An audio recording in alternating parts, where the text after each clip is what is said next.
For me, this is the adventure of a lifetime. I'd have to go a long ways to be able to top this one. I've had some good ones, but this might be the best.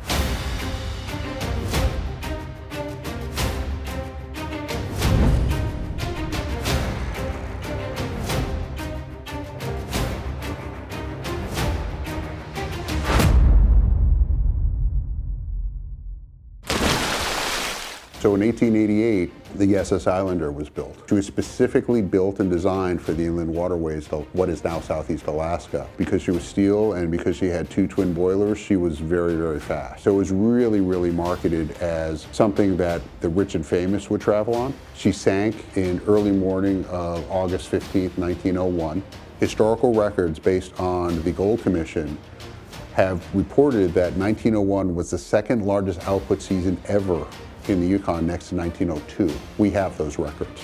Those are government records. Everyone knew that the Islander had left with a fairly significant amount of gold on board.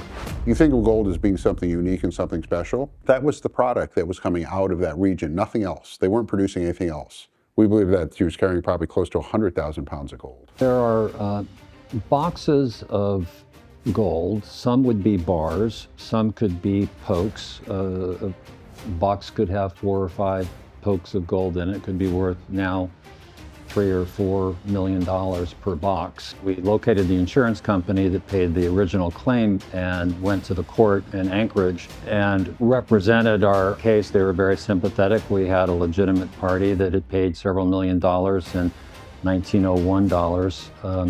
So we have admiralty and recovery rights to the wreck. We do pay the insurance company a percentage. We pay the state of Alaska a percentage. We wanted to go after shipwrecks that were known, that had a known commodity, that had no legal hair.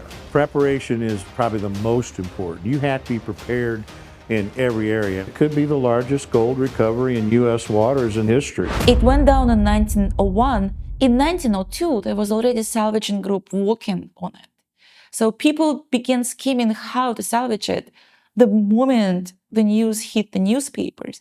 And I think there were more than 20 different, at least attempts to salvage over all these years. So it's a highly coveted ship. Starting in about 2019, we took over this project from the previous researcher. We ran sonar runs over Stevens Passage where we're working. When the sonar identified targets, we went back with ROV and inspected each one to see what it might be. We led 3 recovery expeditions in 2022, 2024, and 2025, in which we managed to bring up the majority of the bow of the ship from the ocean floor. The gold we recovered was likely from the ship's passengers. We believe that the enormous amount of gold the Islander was supposed to have been carrying is still there. In 2026, we intend to put the story of the Islander to rest.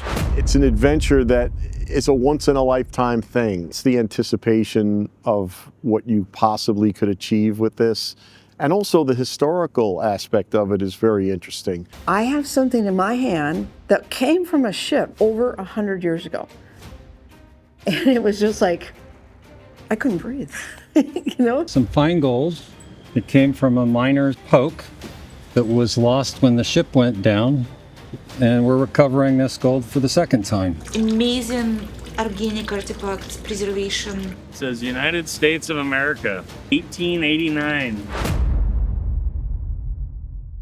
We have uncovered advanced sub-bottom sonar technology that will allow us to see both ferrous and non-ferrous anomalies below the seabed. Our plan is to survey the entire area where the sinking took place. Based on weather conditions, we believe this survey can be accomplished with a 14 to 21 day on-site expedition. Once target locations are confirmed, we will formalize a plan to recover them. Investment opportunities are still available to join the expedition. If you believe it was loaded, and you believe it left with the ship, and more importantly, you believe that in the last 125 years, no one else has ever had the ability to recover it, then there's only one likely conclusion. And that likely conclusion is this is exactly where it's supposed to be. We have some pretty good tools at our hand right now compared to what technology was 10 years ago. But some of the stuff we're going to use this go around wasn't available. It is now.